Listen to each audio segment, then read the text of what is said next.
Bonjour à toutes et à tous et bienvenue dans l'école du futur. Très contente de vous retrouver pour cette nouvelle édition. Au programme aujourd'hui, on va démarrer par notre focus. D'abord avec sa chaîne YouTube. Il partage, vous allez le voir, son expérience de la gastronomie avec une vision plus responsable de notre façon de consommer.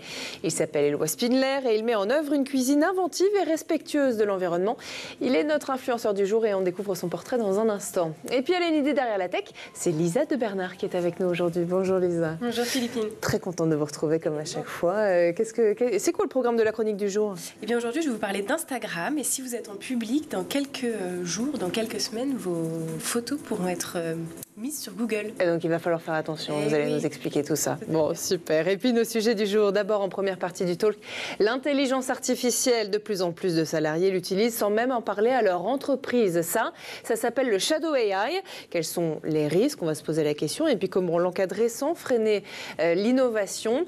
On va se poser la question. Et puis une autre tendance aussi, pour 15% des moins de 25 ans, ChatGPT serait devenu une source d'information plus fiable que les médias traditionnels. Ça pose forcément des questions. Deuxième partie du talk aussi, c'est une première mondiale. Netflix diffusera dès 2026 des programmes de TF1 comme Koh-Lanta ou The Voice.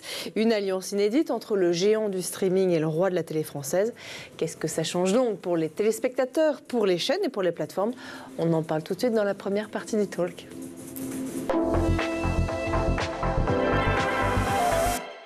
Et avant de passer à notre première partie du talk, on va évidemment passer au focus. C'est la nouvelle star des réseaux sociaux et c'est un cuisinier altruiste et engagé qui n'a pas fini de faire parler de lui à travers une cuisine plus responsable. Vous allez le voir, il partage son expérience de la gastronomie sur sa chaîne YouTube.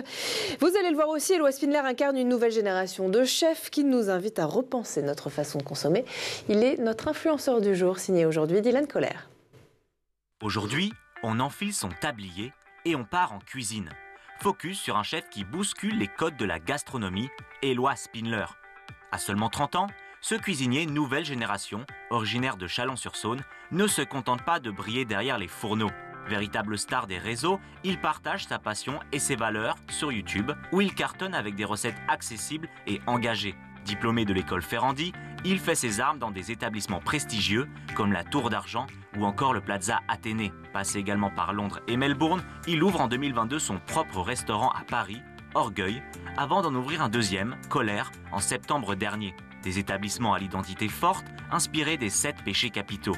Mais Éloi Spindler ne s'arrête pas là. Toujours dans l'idée de transmettre son travail et sa vision d'une cuisine plus responsable, il partage depuis 2 ans maintenant son savoir sur YouTube. Résultat, une chaîne dynamique où il casse les codes de la haute gastronomie. Au menu, recettes anti-gaspillage, conseils pour mieux consommer et invités de marque. Bonjour et bienvenue dans Finis ton assiette, un concept assez simple. On reçoit un invité qu'on admire et on essaye de lui faire manger un aliment qu'il n'aime pas, qu'elle n'aime pas. Parce qu'aujourd'hui, c'est une fan d'exception qu'on reçoit. Actrice, productrice, réalisatrice, autrice, Madame Julie Gaillet. Oh bah alors. Aujourd'hui, on va vous faire aimer quelque chose. On va essayer de vous faire aimer quelque chose que vous n'aimez pas. Ah, l'aneth. Je sais pas pourquoi. Je n'aime pas, je l'enlève. Je trouve que ça, dès qu'il y a de l'aneth, on ne sent plus rien sur un plat. Et même dans le gravlax, ça me donne mal au cœur. Donc j'ai vraiment du mal, quoi. C'est très difficile, l'aneth. Pourquoi vous avez fait du gravlax? Oui. Il favorise les circuits courts, évitant les pièges du marketing alimentaire. Et tout ça avec un ton décomplexé et accessible. Le jeune chef montre que l'on peut parler de cuisine responsable sans être ennuyeux.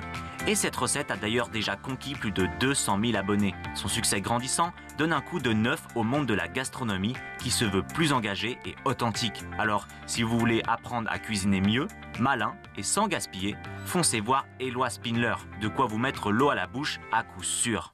Merci à tous, bisous, j'espère que la recette vous a plu. Tu sautes dans l'eau. Non. Allez, autre chose maintenant. ChatGPT remplace parfois le collègue d'à côté. Il remplace aussi les médias traditionnels. On va en parler. Bienvenue dans l'ère notamment du Shadow AI et des médias de demain. Des intelligences artificielles utilisées au travail, notamment dans l'ombre, sans cadre, sans vraiment de règles et souvent au mépris de la sécurité des données. Et puis pour les plus jeunes d'entre nous aussi, l'information ne vient plus du JT ou des médias traditionnels, mais plutôt de leur chatbot préféré. Est-ce la fin du journalisme et est-ce que l'IA va redessiner notre rapport au savoir et au travail? On en parle tout de suite dans la première partie du talk. Et on en parle avec notre experte. Elle est là chaque semaine avec nous et c'est une chance immense. Lisa de Bernard avec l'essor fulgurant des IA génératives comme ChatGPT, comme Gemini dont on parle quasiment toutes les semaines, c'est vrai, avec vous, on est d'accord. On voit émerger un phénomène plutôt discret mais plutôt inquiétant aussi, le Shadow AI. Pourquoi cette utilisation clandestine de l'intelligence artificielle en entreprise pose question et pourquoi d'ailleurs elle est si courante malgré des risques évidents, vous allez nous l'expliquer, de fuite de données? Eh ben, écoutez, je dirais a priori, dans un premier lieu, l'accessibilité, bien évidemment, de ces outils, puisque si on prend ChatGPT, Gemini ou Llama 2 de Meta, c'est des outils qui sont généralement gratuits. Bien évidemment, vous avez des versions payantes, mais en tout cas, vous avez un premier accès gratuit. C'est très facile d'utilisation. Ouais. Donc forcément, il n'y a pas de frein déjà, on va dire, dans la maîtrise ou dans l'accessibilité. Ensuite, parce que bien évidemment, c'est un gain de temps pour les employés qui le font. On se doute que c'est pas juste pour le plaisir de chatter avec un robot. C'est souvent utilisé pour des tâches répétitives, dans un environnement où bien évidemment en plus on a un besoin de performance qui augmente. Il y a une pression de plus en plus importante dans le secteur du travail. Et en général, il n'existe pas en plus d'alternatives internes pour pouvoir utiliser d'autres solutions que ces chatbots.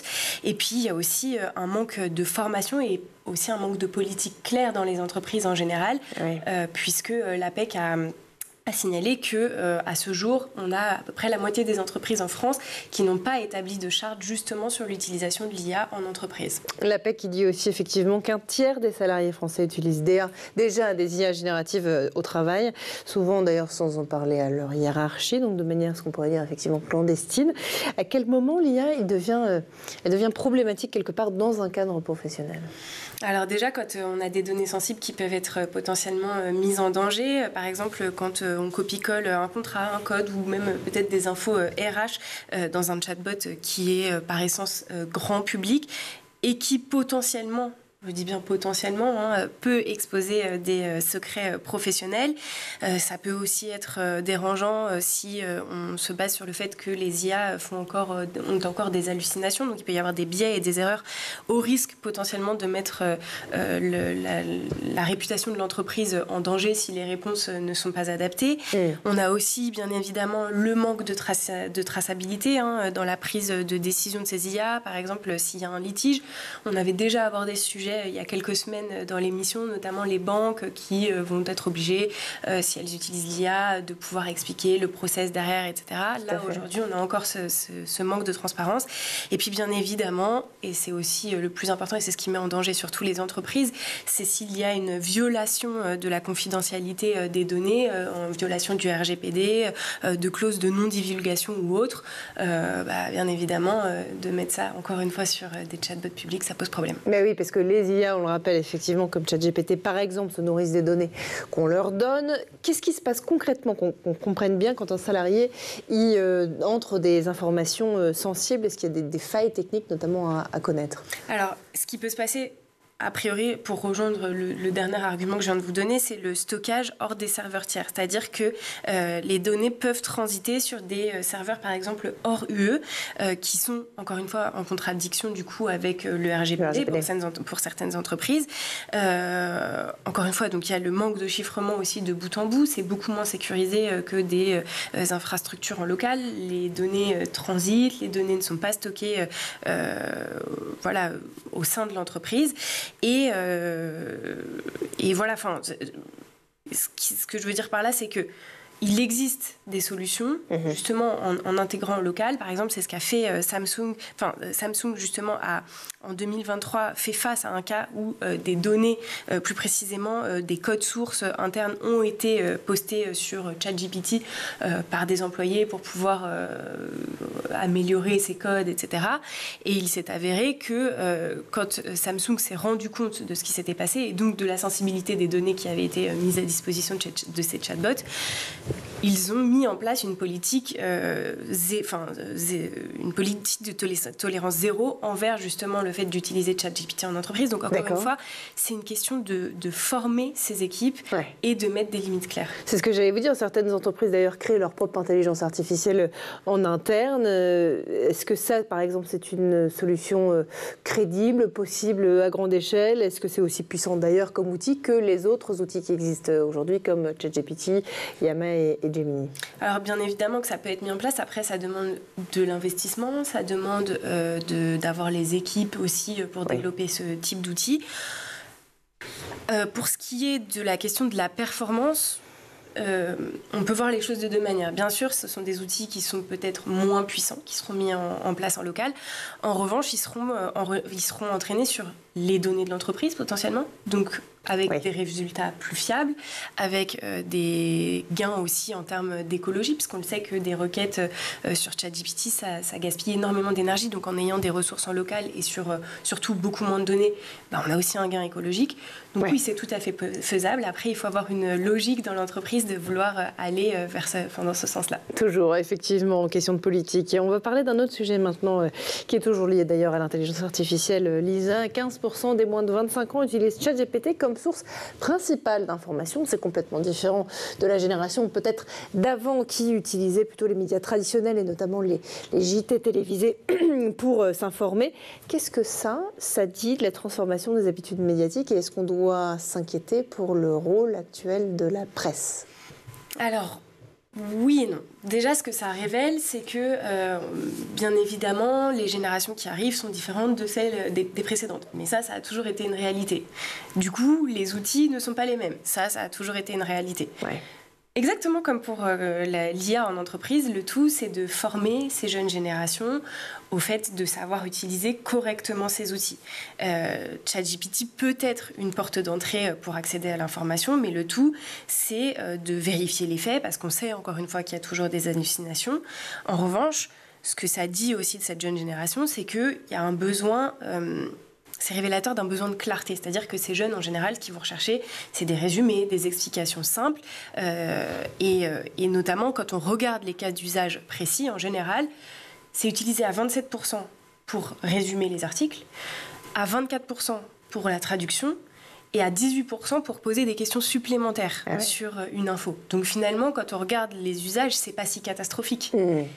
Le tout est encore une fois de former.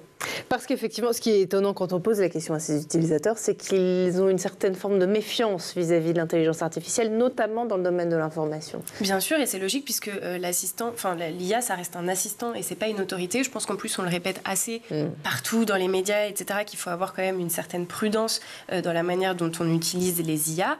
Il faut savoir aussi que les jeunes générations jonglent entre plusieurs outils. Bien sûr, il y a l'IA, mais il y a aussi les médias sur les réseaux sociaux, il y a les influenceurs, il y a aussi les discussions entre amis. Et c'est plus l'hybridation qui domine, je crois, que le fait d'utiliser à proprement parler l'IA. Et d'ailleurs, quand on regarde les utilisations de l'IA de manière générale, pour s'informer, ça reste encore relativement faible. C'est 7%. Le chiffre est un peu plus important, effectivement, quand on se met sur les moins de 25 ans, ça monte à 15%. Mais dans les faits, je veux dire, sur la population, on est encore en mesure d'aller vers les médias plutôt que vers ChatGPT. Bien sûr.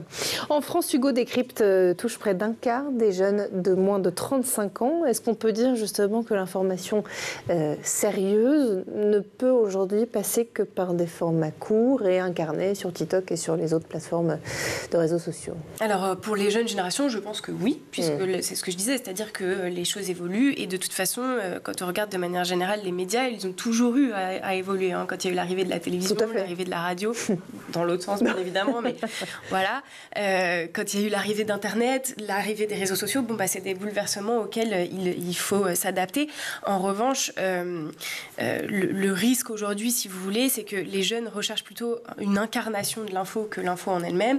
Et du coup, on peut avoir effectivement un risque de confusion entre information, opinion et influence. Tout à fait. Après, en revanche, moi, je ne discrédite pas du tout tous les formats YouTube, TikTok ou Instagram, dans la mesure où, pour moi, ce qui fait la crédibilité d'une info, c'est c'est le travail qu'on a fourni derrière pour pouvoir produire cette info plutôt que le format en lui-même. Est-ce que c'est bientôt la fin de la télévision comme ici? Est-ce que c'est bientôt aussi la fin du mythique 20h d'une bonne partie, quelque part aussi de la presse écrite? Alors, malheureusement, en tout cas, d'expérience personnelle, si vous voulez, moi-même, quand j'étais en école de journalisme, c'est ce qu'on me disait. Et pourtant, la télé existe toujours. Je ne pense pas que ça soit une fin brutale. Je pense que c'est un déplacement des centres d'intérêt. Et le défi, c'est avant tout de garder de la rigueur même si ça doit changer un petit peu les modes de diffusion. Et encore une fois, il y aura toujours quelqu'un pour regarder la télé, il y aura toujours quelqu'un pour lire de la presse écrite, il y aura toujours quelqu'un pour aller chercher les infos sur Internet. C'est aussi en fonction des goûts, en fonction de ce à quoi on a été habitué et ce à quoi on a l'habitude de se référer. Pas de mort brutale, en tout cas. Pas de mort brutale, ça pose... Pas tout de suite. Pas tout de suite. Bon, on a encore un peu d'espoir. Ça pose en tout cas une vraie question sur le modèle économique, effectivement, aujourd'hui, des télévisions, des chaînes de télévision et puis des médias traditionnels. Ce qui est sûr, c'est qu'il y a des médias, comme l'Express, par exemple, qui signent des accords avec des plateformes, des géants de l'intelligence artificielle, d'autres qui attendent des procès. Justement, c'est quand même un basculement total du rapport de force, aujourd'hui, entre médias traditionnels et technologie. Oui, et en même temps, je ne sais pas si on peut vraiment parler d'un vrai basculement. Encore une fois, je pense que c'est juste de l'adaptabilité et que c'est nécessaire pour les médias pour continuer à survivre. Le futur des médias passera forcément, ou presque, par l'intelligence artificielle. On continuera en tout cas à en parler au cours des prochaines semaines avec vous, Lisa. Merci beaucoup. On va passer à la deuxième partie du talk. Mais d'abord, on fait un petit tour du côté de la planète tech. Images et vidéos, c'est le Zap et c'est l'œil de Jean Martineau.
Cigarette butts are still the most littered objects in the world. 75% of them end up lost in nature, where their microplastics get into the ecosystem. This robotic solution targets butts specifically. It uses AI vision to find its prey, and then vacuums them up.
retour toujours sur le plateau de l'École du Futur et en compagnie de notre invitée, que dis-je, notre experte même, Lisa de Bernard, dont on va écouter tout de suite la chronique. Elle a une idée derrière la tech.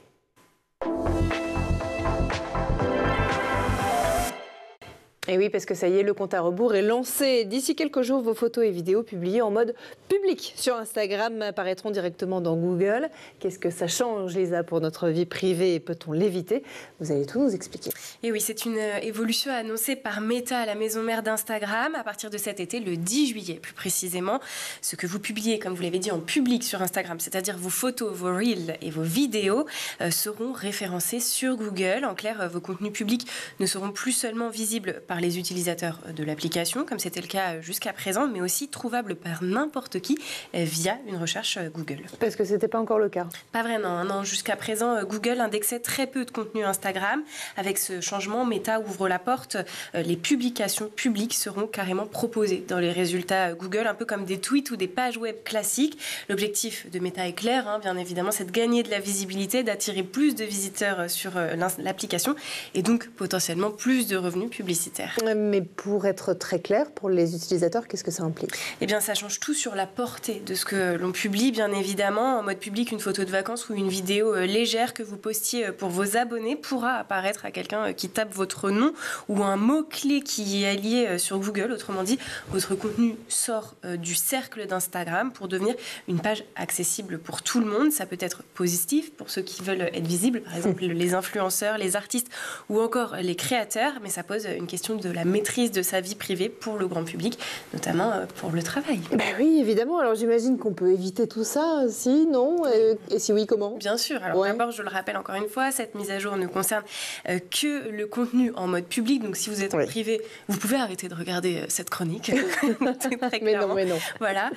Ça ne change rien. Les publications ne seront donc pas indexées sur Google pour ces personnes-là. Ensuite, même avec un compte public, vous pouvez contrôler la visibilité puisque vous pouvez modifier le paramètre de confidentialité de chaque publication ou rendre votre profil privé à tout moment. Enfin, Meta promet surtout de donner plus d'options pour gérer ce référencement, mais concrètement, le plus simple, ça reste de se poser la question, est-ce que je veux que ce contenu sorte du cadre d'Instagram? Sinon, bien, je le garde privé. Bien sûr. Merci beaucoup, Lisa, en tout cas, pour cette chronique et pour ces informations. On lance ensemble toutes les deux la deuxième partie du Talk.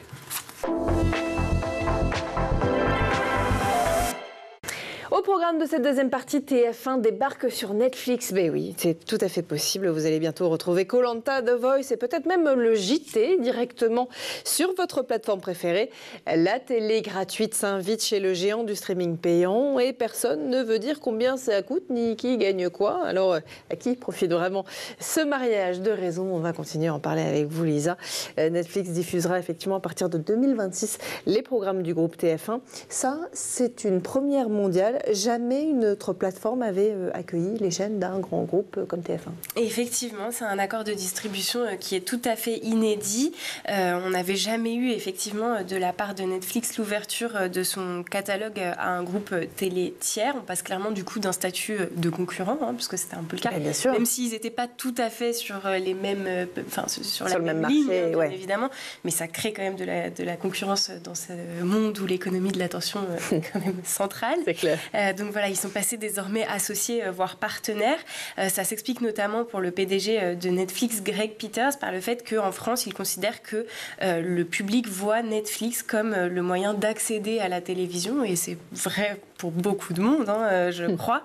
Ce que ça promet aujourd'hui, cet accord, bien évidemment, vous l'avez dit, c'est un accès donc, aux 5 chaînes de TF1, donc TF1, bien évidemment, LCI, TMC, TFX et TF1 Série Film. Ça permet aussi d'accéder à la plateforme TF1+, et puis surtout, ça leur permettra pour Netflix de retransmettre aussi des rencontres sportives. Mais alors ça, j'imagine que ça va complètement changer notre manière aussi de consommer la télévision et puis de repenser quelque part la frontière entre télévision linéaire et puis une plateforme comme Netflix. Bien sûr, ça repense tout à fait cette historique linéaire entre, avec le streaming. Un programme aujourd'hui pourrait être diffusé aussi bien en direct sur TF1 que binge-watché sur Netflix. Donc effectivement, c'est un véritable bouleversement. C'est aussi un signal fort vis-à-vis du fait que Netflix devient un accès à la télé et pas juste une plateforme de séries.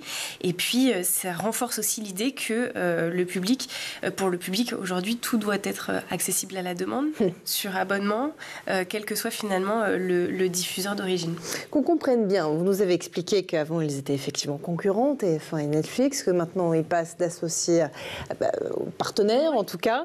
C'est quand même un virage stratégique, on l'imagine, pour TF1 comme pour Netflix, ou est-ce que c'est plutôt pour cette chaîne, en tout cas, un aveu de faiblesse face à une plateforme qui est maintenant connue de tous et presque utilisée par tous? Alors, je dirais que c'est avant tout peut-être une petite bifurcation dans la stratégie de TF1. Parce qu'on se rappelle qu'en 2024, ils avaient lancé leur plateforme TF1+, qui s'apparente à une plateforme de streaming. Bon, voilà.